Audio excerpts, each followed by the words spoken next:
everybody, this is Rose of Sharon, and I'm back again with another book review. I just read the Trolley to yesterday, which is the 6th book in the John Bellairs Johnny Dixon series.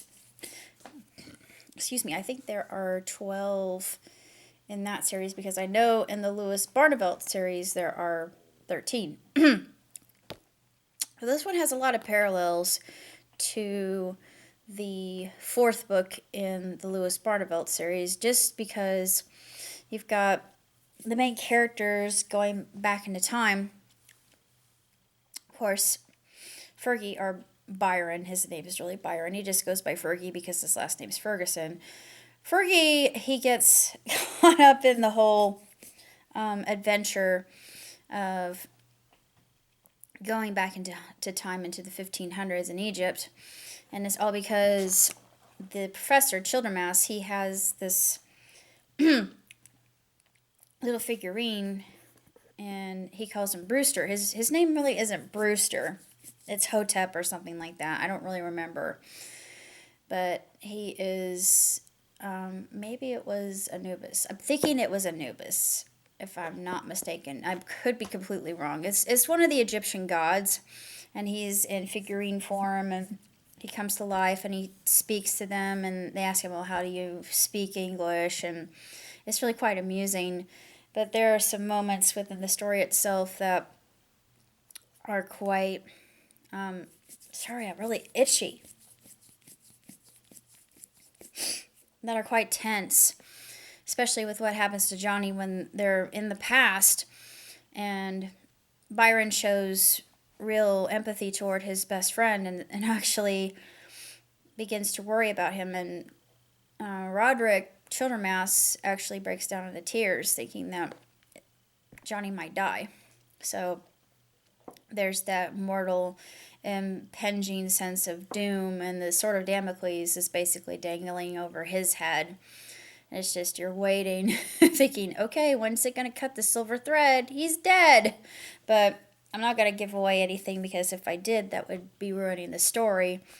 And this is a really good one. I enjoyed it quite a bit, and there's some excellent illustrations in it. The illustrations aren't really needed per se, but it actually helps enhance the story and give it more flair and let you know what's really taking place, because there's an object that, unless otherwise depicted, you wouldn't know what it was. And the professor uses this as a method to get out of a pickle, basically. And I'm not going to say what the pickle is, but it's interesting what he could do with this particular device, this mechanism, this magical artifact, for lack of a better term.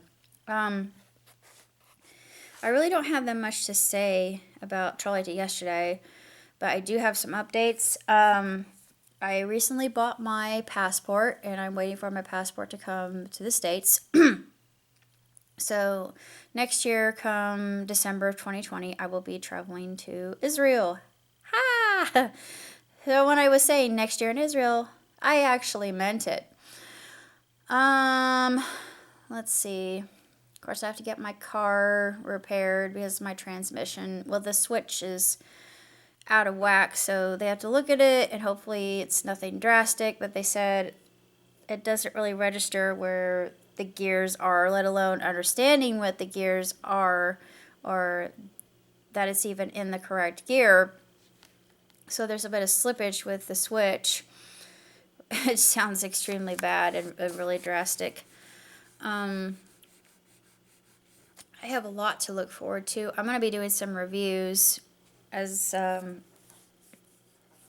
these events actually come to pass. I'm going to be seeing Dream Theater and the Marat, and I'm glad they're coming. I didn't know that they were going to be coming here until I saw that there were tickets to go see them. I thought, I'm going to go see them.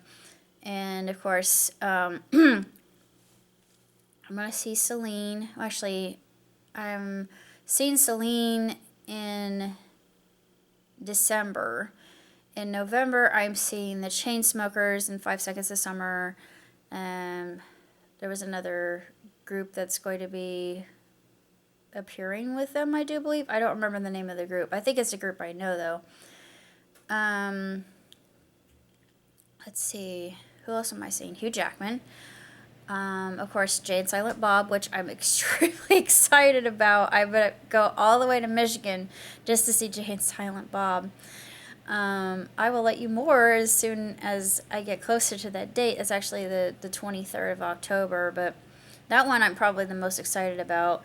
Of course, I heard that Danny Avedon is going to be in California on my birthday this year. I thought, oh, that's not fair, because honestly, if I had the money and the time and I could take a day off, or maybe even a week off, I would totally do it so I could go to Cali and see him live, because I've seen him, but I've never really had a chance to actually meet him, shake his hand, or hug him, and I want to compliment him and tell him just how much he has inspired me and helped me get through a lot of really hard times in my life, especially right now with just dealing with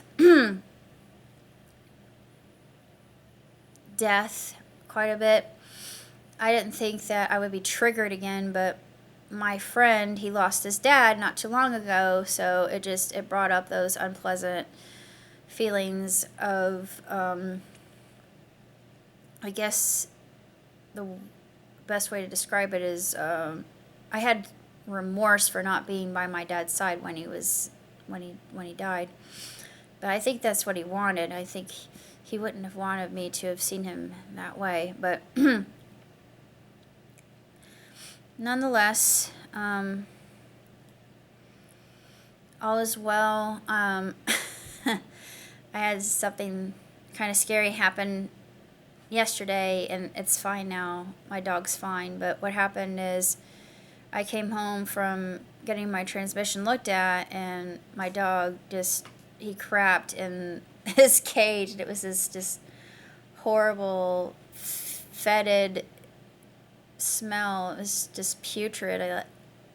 I nearly gagged on my own tongue, but he's fine now. I think whatever it was, it literally passed out of his system, and he's fine. He's great. He's doing exceptionally well.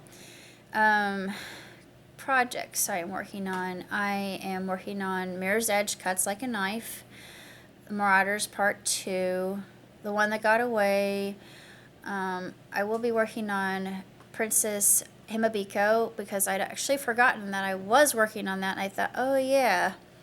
But I've gotten myself more engrossed in writing stories that are a little bit more frightening, like Mirror's Edge, because I just wanted to prove to myself and everybody else that I can write a very compelling horror story with happy ending, with a happy ending, I should say. The other, it's not really a horror story, but, well, I guess you could say it is, because I have monsters involved in it. And it's called The Briny Heart of the Deep. And my idea was, what if Cthulhu and the Kraken actually had a child? And of course, this child, his name's Magnus. And Magnus is a combination of both of his parents, but of course he can use glamours to go up to the surface world, because he's has innate, unbelievable, incredible power, so why not? He leaves from time to time against his parents' better wishes, because he's very curious, he's inquisitive. But, of course, there's a shark maiden who is a drop-dead gorgeous bombshell. Her name's Toa, and Toa has a thing for Magnus. But she doesn't realize that Magnus really doesn't have any feelings toward her, because Magnus falls in love with a mortal. And that does not go over well with Kraken and Cthulhu at all. They get really PO'd about it, but it's going to be a lot of fun to write. I just recently started penning it, and it's going to be a cute little tale about Toa and Magnus, how their friendship and the camaraderie works, and how eventually Toa, literally when she's swimming out someplace into the ocean, she literally bumps into Keanu, who is a shark man, and he's jellyfish watching, and they fall in love. I thought, oh, yeah, It's gonna be a really cute scene to write, because I could think of nothing more romantic. It's like for us when we go stargazing or looking at the moon, or going out to see the leaves, or walking in the fresh fallen snow. It's romantic. It's so poetic and lyrical. Why not? Same thing. Walking on the beach. That kind of scenery. Similar kind of ambiance and atmosphere and mood. Um, that's all I have to say. So until next time, live long, prosper. Ciao, Titi.